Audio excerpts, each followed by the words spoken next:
윌리엄 제임스 박사라고 하는 분이 있습니다. 이분은 하버드 대학 교수였고 특별히 심리학 계통의 아주 저명한 학자로 미국의 실용주의라고 하는 프래그마티즘의 철학적인 기초를 쌓기도 한 그와 같은 아주 유명한 인물인데, 이분이 남긴 이야기가 하나 있습니다. 이분이 심리학을 공부하고 사람의 마음 상태를 열심히 연구한 다음에 어떤 이야기를 했냐면, 우리 인생들은 행복해서 웃는 것이 아니고 우리가 웃을 때에 우리의 인생은 행복해진다, 그런 유명한 이야기를 했습니다. 많은 사람들이 행복하면은 우리가 기쁘고 즐겁고 자연스럽게 웃으며 여유 있는 삶을 살 수 있다고 생각하지만, 이 사람이 실제적인 우리 인생의 상태와 우리 마음의 상태를 열심히 연구한 다음에 우리의 인생의 행복은 바로 웃음에서 시작된다라고 하는 이와 같은 이야기를 남겼습니다. 실제 우리 인생들이 살면서 얼마나 행복한가, 이 국가별로 이 행복 지수를 가지고 랭크를, 이 순위를 매겨서 발표한 2017년 각 국가별 행복 지수를 보면은, 좀 화면이 조금 글씨가 잡니다만은 1위가 어느 나라냐면 핀란드예요. 2위가 노르웨이, 3위가 덴마크, 유럽 쪽이죠. 저 북유럽 쪽. 그리고 4위가 아이슬란드, 그 다음에 5위가 스위스, 그 다음에 6위가 네덜란드, 7위가 북미 캐나다입니다. 그리고 8위가 오세아니아주에 있는 뉴질랜드, 그 다음에 9위가 스웨덴, 그 다음에 10위가 다시 호주. 우리가 살고 있는 미국은 지금 그러면 이 행복 지수가 나라 가운데 몇 등인가 이렇게 찾아봤더니, 밑에 나옵니다만 조금 크게 보면 18위예요. 미국 사람들은 행복 지수가 18이고 한국 사람들은 국가별 행복 지수가 얼마나 되나 했더니 57입니다. 57위. 별로 행복하지 않다는 거예요. 근데 실제적으로 일반적으로 우리는 이제 경제적으로나 환경과 모든 것이 잘 갖추어지면은 행복할 것이다, 이런 순위가 아마 이 행복 지수가 높은 나라들이 아마 잘 사는 나라고 행복 지수가 낮은 나라지 못 사는 나라다, 이런 생각을 하기 쉽습니다. 뭐 여러 가지 대비된 통계를 드릴 수 있지만 실제 1인당 각 나라의 1인당 그 국민 소득, 국민 생산수와 소득수를 같이 연결해 갖고 GDP라고 그러는데, 1인당 GDP로 보니까 우리가 살고 있는 미국은 평균 전 세계에서 이 경제적인 이와 같은 소득과 사람들이 누리는 것이 전체적으로 5위입니다. 5위인데 18위예요. 실제 행복을 그들이 누리고 살아가는 행복 지수는.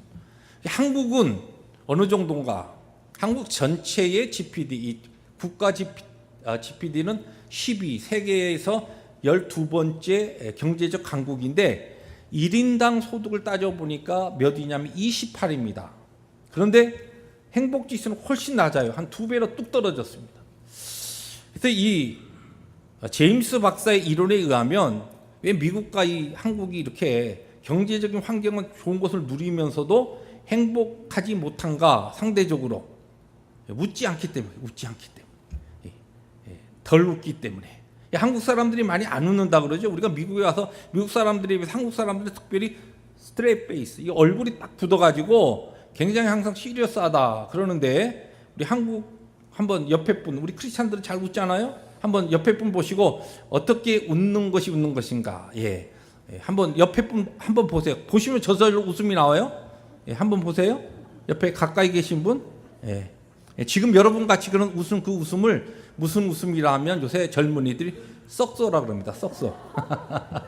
억지로 만들어서 웃는 미소.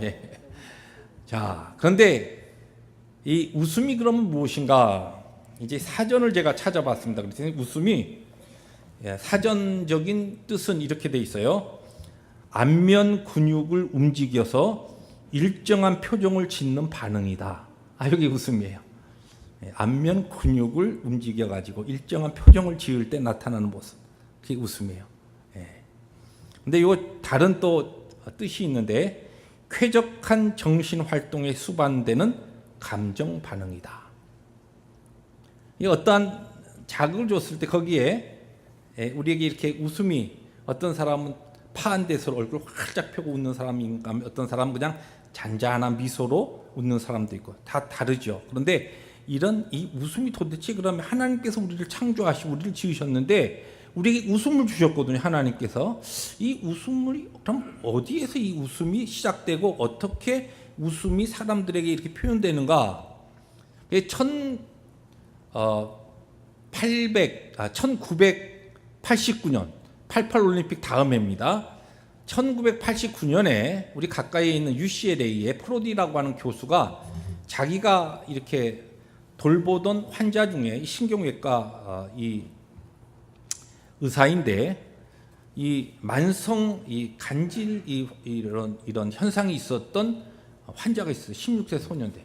그래서 치료를 위해서 연구하면서 뇌를 계속적으로 자극을 주고 이렇게 연구하다 보니까 이상하게 이쪽 좌측 뇌의 앞부분에 한 동전 크기의 1cm 반경의 한 부분에 이 전기로 이렇게 여기저기를 자극하면서 치료를 하는데 거기만 딱 전기 자극을 주면 이 16세 환자가 웃는 거예요. 하하. 조금 더 주면 이게 더 많이 웃어가고 와 웃고 더 오래 가고 신기하다. 그래서 이 프로디 박사가 이 자기의 실험의 자료를 가지고서 네이처라고 하는 그 학술지에 우리 머리에 웃음을 유발하는 웃음보가 있다. 우리가 일반적으로 웃음보가 팍 터진다 그러지 않습니까? 웃음보가 있다라고 하는 것을 발표했습니다. 이 학술지 발표 이후에 수많은 이 신경계통의 뉴로 사이언티스트하고 과학자들하고 그리고 의학자들, 의사들이 연구에 이 웃음에 대한 연구를 시작합니다.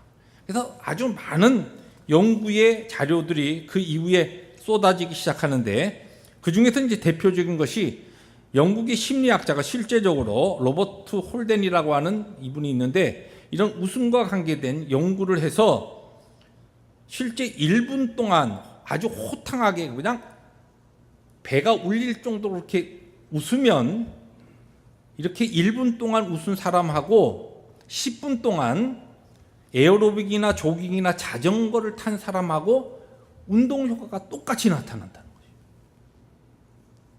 여러분 따로 운동할 시간이 많이 없으신 분은 집에 문 딱 걸어 잠그고 아무 데서나 그렇게 웃으시면 좀 이상하니까 잘못하면 또 어디 데려갑니다. 그러니까 집에 문을 딱 닫아놓고서 바깥에 운동하기 싫은 분은 그냥 웃는 거예요.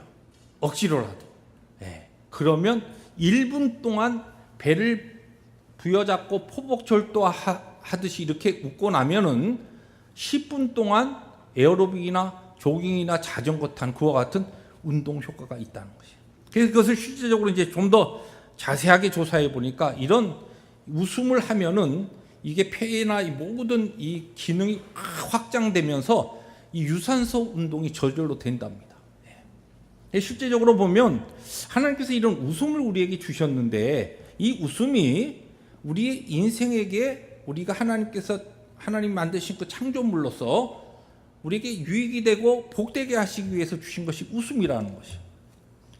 이 이후에 실제적으로 한국에서도 수많은 웃음에 대한 연구와 또 웃음을 가지고 질병을 치료하는, 그래서 웃음 치료사라고 하는 사람들이 한국에 엄청나게 많습니다. 그리고 많은 그런 기관에서 실제 웃음 치료사들이 이 환자들을 치료하는 방법으로 웃음 치료를 합니다.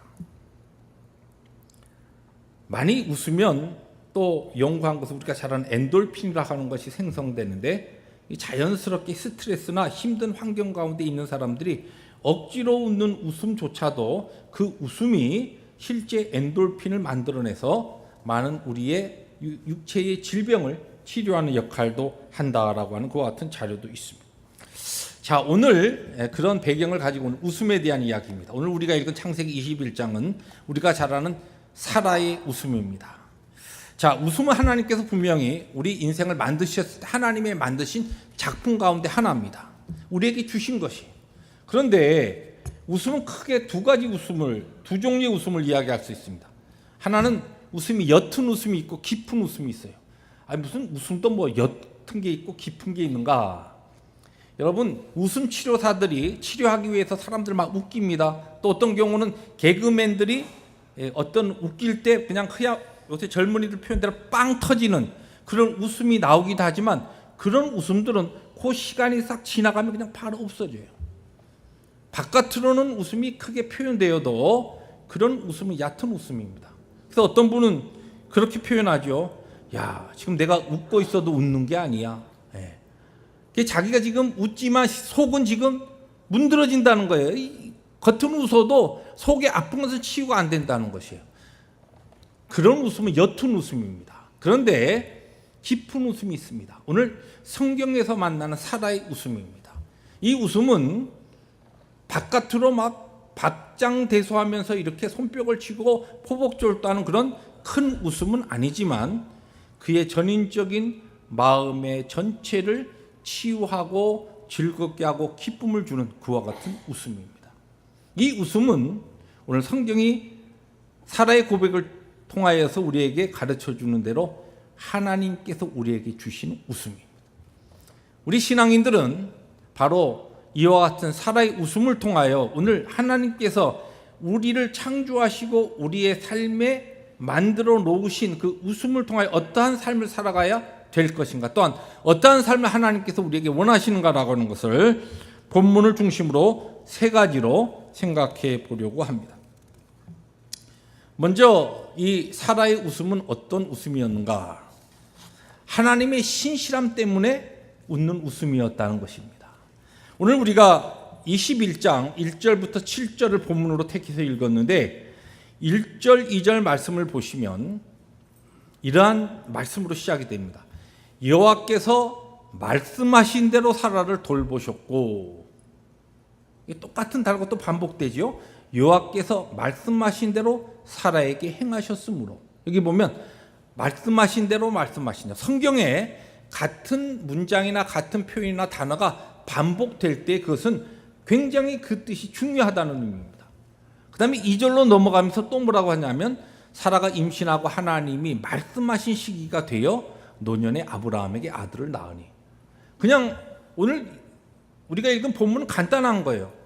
사라가 나이가 아주 노년이 되어서 아이 낳을 수 없는 때도 되었고 이미 젊어서부터 아이를 임신하지 못하던 여인이었는데 하나님께서 그에게 은혜를 베푸셔서 아들을 낳아서 이삭을 얻어서 기뻐했다. 그겁니다. 그런데 말씀 그 내용을 지금 성령께서 우리에게 선포하면서 왜 여기 지금 반복되는 단어가 뭡니까? 하나님의 말씀하신 대로, 여호와께서 말씀하신 대로, 여호와께서 말씀하신 때가 되어서. 이게 무슨 얘기냐면 25년 전에 갈대아 우르에서 하나님께서 아브라함과 사라를 불러내실 때에 그때부터 창세기 11장에 보면 사라는 임신하지 못하던 여인이었어요. 아이를 가지지 못하는 여인이었어요. 그런데 하나님께서 아브라함과 사라를 불러내면서 뭐라고 하냐면 내가 너에게 큰 민족을 이루게 하리라. 자손을 주겠다는 거예요. 그런 약속을 하십니다. 하나님의 뜻이 어디에 있는가? 열심히 고민하면서 나름대로 인생적인 노력을 해서 이스마엘을 얻었을 때 15년 전이죠. 그때 다시 하나님께서 아니다. 사라의 몸에, 너희 아내 사라의 몸에서 낳은 아들을 통하여 내가 내 민족, 큰 민족을 이루게 하겠다. 다시 하나님께서 말씀하십니다.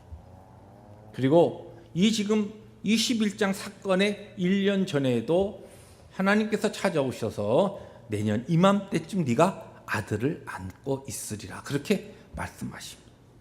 그런데 실제 이 25년을 지나는 동안에 사라에게는 하나님의 그 말씀이 별로 그렇게 믿음직한 또 믿을 만한 그런 말씀이 아니었어요. 참 별 말씀을 다 하신다. 이 정도로 생각되었어요. 실제적으로 1년 전에 찾아오셔서 주님께서 여호와께서 말씀하실 때 사라가 어떻게 웃잖아요. 그 웃음이 불신앙의 웃음이었습니다. 믿지 못해서. 그런데 보세요. 여호와께서 말씀하신 대로, 하나님께서 말씀하신 대로, 하나님의 말씀하신 때가 되었을 때에 그때에 하나님께서 주신 것이 이삭이고 그 아들을 통하여 기뻐하고 웃었다라고 하는 것은 그 말씀의 배경이 지금 무엇이냐면 사라의 이 기쁨의 이 웃음은 단순하게 노년의 아들을 얻어서가 아니라 이 아들을 얻는 이 사건을 통하여서 하나님의 신실함을 깨달았다는 것이에요. 하나님이 얼마나 믿을 수 있는 분인가. 하나님은 정말 그분이 하신 말씀을 절대로 시건치 아니하시고 그분의 말씀은 절대로 변개치 아니하시고 떨어지지 아니하고 절대로 지키신 하나님이시다라고 하는 것을 아들을 통하여 이 이삭이 태어나는 사건을 통하여 사라가 깊이 깨닫게 된 거예요. 그전에는 잘 못 믿었어요. 우리가 여러분 인생을 살면서 나름대로 관계 속에서 서로 믿어, 참 저 사람 그래도 믿을만하다. 야, 우리가 인생 살면서 배신도 많이 당하고 참 믿을 사람 없다고 하지만 야, 내가 참 이 사람은 정말 믿을만해. 그리고 살아왔는데 어떤 환경과 상황이 이상해지면 그렇게 믿음직했던 사람도 아주 얼굴을 싹 바꾸고 배신하는 이런 상황에 우리들이 얼마나 자주 사실은 만납니까? 저도 뭐 그렇게 길지 않은 인생을 살면서 믿음 안에서 정말 야, 이분만큼은 내가 만난 신앙 안에서의 참 믿음의 사람 중에서 제일 믿음직하다. 그랬던 분이 있었어요. 그런데 너무 그분을 내가 믿고 야, 내 속에 정말 목회자로서 같은 목회자에게 할 수 없는 이야기조차도 그분에게 같이 나누고 함께 기도하고 했는데 상황이 힘들어지니까요, 아니더라고요. 어떤 한순간에 그냥 엄청나게 말할 수 없는 실망감을 안겨주고 죄송하지만 야반도주에 부르셨어요. 아니 그 뭐 다른 거 잃는 것보다도 그 신뢰하던 사람을 잃는 그것이 얼마나 고통스러웠는지 모릅니다. 아직도 그 상처가 저에게 남아있어요. 여러분은 어떠세요? 인생을 살다 보면 우리가 정말 이 사람 믿을만하다 그러지만 그렇지 않아요. 우리 인생은 그렇지 않습니다. 믿을만하지 못한 게 우리의 인생이에요. 그런데 우리 하나님은 어떠한 상황에서 우리들이 믿고 신뢰할 수 있는 그분이시다라고 하는 거예요. 이 하나님의 신실함을 우리들이 깨닫게 될 때에 그 하나님의 신실함을 우리의 삶을 통하여 깊이 경험하게 될 때에 그때 우리들이 기뻐하고 우리들이 웃는 그 웃음은 사라의 웃음이고 깊은 웃음이고 우리의 모든 영적인 문제와 우리의 모든 삶의 상처, 마음의 깊은 아픔조차도 치유할 수 있는 놀라운 웃음이라는 것입니다. 저는 우리 남가죽 펠로십 교회 성도들이 저를 포함하여 모두가 이런 하나님의 신실함을 우리의 삶을 통하여 깊이 경험하면서 웃고 감사하고 즐거워하는 그 같은 삶이 우리 가운데 있기를 주의 이름으로 축복합니다. 두 번째로 이 사라의 웃음은 하나님의 돌보심 때문에 웃는 웃음이었다. 오늘 성경은 우리에게 그렇게 이야기합니다. 오늘 말씀 다시 1절에 보니까 이렇게 표현합니다. 여호와께서 말씀하신 대로 사라를 돌보셨고 여호와께서 말씀하신 대로 사라에게 행하셨으므로. 근데 지금 돌보셨고 행하셨으므로 이 빨간 글씨로 되어 있는 이 단어의 원어 뜻을 조금 풀으면 이렇습니다. 여호와께서 말씀하신 대로 사라를 사랑으로 찾아오셨고 그런 뜻이에요. 사랑으로 사라를 찾아오셨고 그게 돌보셨다는 뜻이에요. 또 여호와께서 말씀하신 대로 사라에게 행하셨다는 기적을 베푸셨다 그런 뜻입니다. 여러분 우리들이 인생을 살면서 정말 힘들고 어려운 상황 가운데 처할 때가 있습니다. 나는 지금 내 평생 살아오면서 한 번도 어려움 없이 그냥 탄탄대로 살아왔다. 그런 분 한번 손 들어보세요. 없으시잖아요. 아무도 없잖아요. 예, 없죠. 예, 없어요. 아니라고 손 흔들 필요는 없어요. 좀 깜짝 놀랐어요. 막 이렇게 하니까 나는 나다른 줄 알고. 예. 우리 가운데 아무도 없습니다. 근데 우리 이런 참 깊은 어려움 가운데 있을 때에 우리에게 세상이 주지 못하는 하나님 주시는 그 웃음, 그 기쁨은 하나님이 나를 사랑으로 찾아오신다는 거예요. 아무도 나를 찾아오지 않고 나를 이해하지 아니하고 어떻게 보면 철저히 참 내가 참 잘 나갈 때는 사람들이 그렇게 날 찾아오고 뭐 옆에서 그렇게 친구도 많고 하더니 내가 힘들고 어려우니까 아무도 없구나. 그런 정말 외로울 때, 고독할 때에, 그때에 바로 사라가 그와 같은 형편에 있을 때 하나님께서 그녀를 사랑으로 찾아가셨고, 그리고 하나님의 놀라운 기적과 능력의 손길을 보여주셨다는 것이, 이러한 것을 우리들이 경험하면 웃을 수밖에 없습니다. 감격할 수밖에 없어요. 인생과 세상이 주지 못하는 하나님께서 우리에게 사랑으로 찾아오셔서 정말 아무도 나를 돌봐주지 않을 때 나를 돌보시는 하나님, 그분의 그 은혜의 손길, 그분의 그 사랑의 손길. 오늘 우리 찬양대에서 주님의 손길에 대해서 찬양했는데 정말 그 나를 따뜻하게 나의 그 깊은 부분까지 아시고 나를 인도하시고 찾아오셔서 나를 만져주시는 그 주님의 손길, 그 주님의 돌보심을 우리들이 경험할 때 우리가 웃을 수 있는 그 웃음과 그 기쁨과 즐거움과 감사는 바로 나를 치유하고 내 가정을 치유하고 우리의 이웃과 세상을 치유하는 놀라운 능력의 웃음이라는 말씀입니다. 우리 펠로십 재단의 모든 교우들이 하나님이 주신 한 주간을 살아가면서 이런 깊은 하나님이 우리 각자 개인으로 사랑으로 찾아오시고 하나님의 따뜻한 손길로 우리를 만지시고 세우시는 하나님의 놀라운 기적의 손길을 체험하는 복된 한 주간이 될 수 있기를 주의 이름으로 축복합니다. 우리가 잘 아는 베드로전서 5장 6절부터 7절 말씀입니다. 우리 화면을 통해서 함께 읽습니다. 그러므로 하나님의 능하신 손 아래에서 겸손하라. 때가 되면 너희를 높이시리라. 너희 염려를 다 주께 맡기라. 이는 그가 너희를 돌보심이라. 여러분, 우리들이 웃지 못하고 기뻐하지 못하고 즐거워하지 못하고 감사하지 못하는 게 왜 그래요? 왼쪽을 봐도 걱정거리고 오른쪽을 봐도 어둡고 염려할 것이 쌓여 있습니다. 앞을 내다보는데도 안 보여요. 깜깜해요. 그런 염려를 여기 보니까 다 주께 맡기라. 이는 그 무슨 뜻이냐? 왜냐하면 하나님께서, 우리 주님께서 나를 돌보고 계신다는 것이. 우리 그 누가 정말 세상적으로 힘있고 권세 있는 사람이, 정말 좋은 어떠한 많은 것을 가진 사람이 나를 돌보고 있다. 그러면 얼마나 든든하겠어요. 그런데 우리는 인생의 어떤 도움이 아니라 전능하시고 오늘 우리의 모든 것을 아시고 우리가 생각하고 아는 그 이상의 모든 것들을 아시고 계신 그 하나님께서 오늘 나를 돌보시고 인도하고 계시기 때문에 염려를 그분께 맡기고 하나님의 능하신 손 아래에서 그분의 은혜의 때를 기다릴 때, 하나님의 때에, 하나님의 작정하신 계획의 때, 하나님의 약속한 말씀하신 때 우리를 높이시고 하나님의 영광을 위하여 우리를 복되게 하시리라는 약속입니다. 그 하나님의 돌보심을 우리들이 기억하면서 힘들고 어려운 환경 가운데서도 주께서 주신 넉넉한 웃음, 깊은 웃음을 웃을 수 있는 우리 모두가 될 수 있기를 주의 이름으로 축복합니다. 마지막으로 사라의 웃음은 어떠한 웃음이었는가? 여기 보니까 나를 통해 모두를 웃게 하시는 하나님 때문에 웃는 웃음이었다는 것입니다. 여러분, 오늘 말씀 6절에 보면 이런 말씀이 나옵니다. 사라가 이르되 하나님이 나를 웃게 하시니 듣는 자가 다 나와 함께 웃으리로다. 이 말씀을 조금 더 그냥 쉽게 번역하면 이렇게 번역할 수 있습니다. 사라가 말하였다.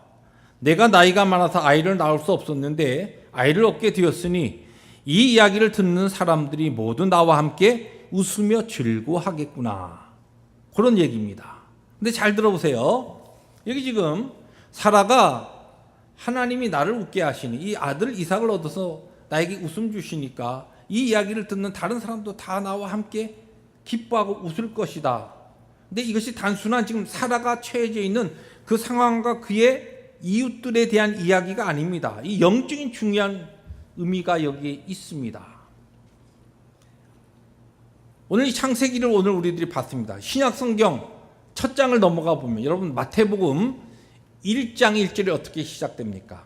아브라함과 다윗의 자손 예수 그리스도의 세계라. 그렇게 시작되죠. 그런 다음에 2절에 어떻게 됩니까? 아브라함이 이삭을 낳고 이삭이 야곱을 낳고, 아브라함이 이삭을 낳고 이삭이 야곱을 낳고. 그런데 16절로 넘어가면은 어떤 말씀이 나오냐면 똑같은 야곱이 아닙니다.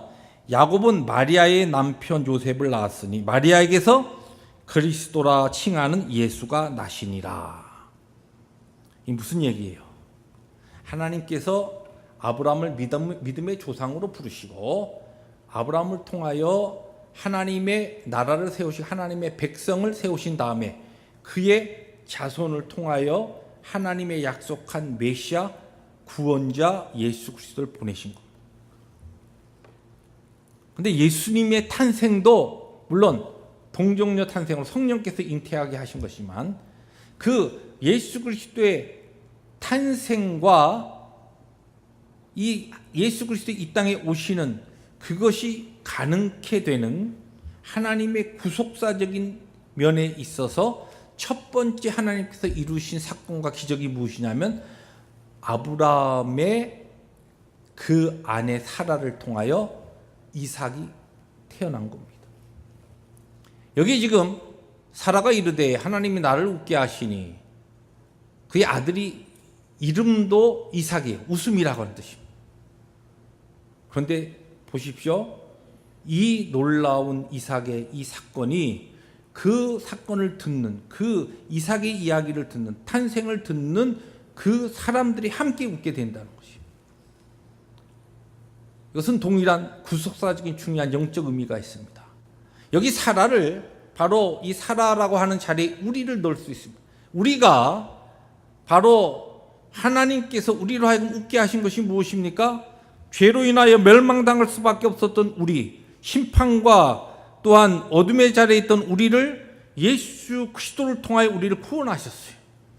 여기 지금 이 사건을 가능케 한 것이 뭡니까? 아브라함의 아내 사라가 노년에 도무지 인생적으로는 아이를 가질 수 없는데 하나님의 기적의 역사를 통하여 아이를 갖게 된 겁니다. 동일한 하나님이신 그분이 사람의 몸을 입고 이 땅에 오셔서 예수 그리스도가 되시고 우리의 구원자가 되셔서 그분이 이 땅에 오셔서 죄 없이 사시고 십자가에서 돌아가심으로써 우리의 죄를 대신 짊어지시고 우리를 죄악 가운데서 구속하셨어요. 이것이 사라가 경험한 이삭의 탄생과 같은 겁니다. 이 놀라운 복음을 우리들이 받게 되었을 때 하나님께서 복음을 통하여 우리를 웃게 하셨기 때문에 이 복음이 나에게서 사라에게서 그냥 내가 아들을 얻었구나 하고 너무 좋다 그것으로 끝나지 아니하고 하나님께서는 사라의 이 기쁨을 통하여 웃음을 통하여 모두 이것을 듣는 사람들 듣는 자들이 다 사라와 함께 웃게 하는 이와 같은 것이 하나님의 계획이었고 하나님의 섭리였고 하나님의 역사였다는 것입니다. 우리가 예수 그리스도를 통하여 복음을 받고 그 놀라운 천국의 기쁨의 산 가운데 들어왔을 때 이 복음이 나에게서 머물러 있는 것이 아니라 하나님께서는 나로 하여금 다른 이들도 웃게 하시는 것이 하나님의 계획이요 하나님의 우리를 구속하신 하나님의 구원의 섭리 가운데 하나라는 것입니다. 나만 웃으면 안 돼요. 나만 예수 그리스도 나에게 주시는 이 영생을 누리면서 기뻐하고 웃는 것으로 나에게서 끝나서는 안 됩니다. 이 기쁨과 이 복음의 아름다운 소식이 내 이웃과 아직 이 소식을 듣지 못하고 있는 하나님의 택한 그의 백성들에게 전해져서 그들도 듣는 자들도 함께 웃는 이 귀한 일들이 우리를 통하여 오늘 우리의 삶을 통하여 이루어질 수 있을 때 이것이 우리를 치유하고 우리의 가정을 치유하고 우리의 모든 우리의 이웃과 우리의 오늘 이 시대에 하나님께서 원하시는 웃음이요 기쁨이요 천국의 잔치라는 말씀입니다. 사라를 통하여 그의 이삭의 태어난 탄생의 소식을 듣고 웃게 모든 사람이 웃는 그 웃음이 바로 사라가 기뻐하고 웃었던 웃음의 이유였습니다. 그것이 또한 하나님 앞에 고백되어진 놀라운 그의 감사였습니다. 오늘 우리들이 하나님 은혜 가운데 살아가면서 하나님께서는 우리에게 믿는 자로서 항상 기뻐하라고 말씀하고 있습니다. 모든 일에 감사하고 웃고 즐거워하라고 말씀하십니다. 이러한 기쁨과 웃음은 먼저 우리 각자가 하나님의 신실하심, 하나님의 그 말씀에 대한 신실하심 우리들이 깊이 개인적으로 깨달을 때 웃을 수 있는 웃음입니다. 또 하나님께서 나를 사랑으로 개인적으로 찾아오시고 나를 돌보시고 기적을 행하시는 그분의 손길을 경험하면서 우리는 웃을 수 있습니다. 그런데 정말 가장 중요한 우리의 웃음은 이 기쁨과 하나님의 나에게 주신 웃음이 나에게서 끝나지 아니하고 이 웃음을 경험하지 못한 이웃들에게 이 웃음이 전달되기를 원합니다. 함께 웃기를 원합니다. 하나님의 복음과 하나님의 사랑을 우리들이 함께 부여잡고 하나님의 영광스러운 그 나라를 세워가며 함께 웃는 이 하나님의 섭리가 바로 우리를 구원하신 목적이요 오늘 우리로 하여금 항상 기뻐하며 살아가게 하시는 하나님의 그 말씀의 원인인 것입니다. 사랑하는 성도 여러분 오늘 어떠한 모습으로 살아가고 계십니까? 여러분들의 그 주위에 있는 사람들이 여러분 때문에 즐거워하나요? 웃나요? 여러분 때문에 그들이 기뻐하고 감사하나요? 아니면 여러분 주위에 어떤 사람들이 왔다가 아유, 이 사람 옆에만 있으면 괜히 우울해져. 이 사람 옆에만 가면 굉장히 마음이 싸해져. 항상 심각해. 그래서 여러분 주위를 떠나시나요? 우리 믿는 자들은 나만 웃는 것이 아니라 깊은 하나님께서 우리에게 주신 그 웃음을 통하여 우리와 우리의 가정과 우리의 이웃을 치유하며 세우는 그와 같은 능력의 깊은 영적 웃음을 받은 자들입니다. 우리에게 주신 한 주간을 살아갈 때에 이웃에게 웃음을 주는 세상이 주지 못하는 기쁨과 그 즐거움의 웃음을 선사하는 웃음의 전도사들, 복음의 전도자들로 살아가는 그 은혜가 우리 모든 펠로십 재단의 우리 교우들의 삶 가운데 능력으로 임하시기를 주의 이름으로 축복합니다. 기도하십니다.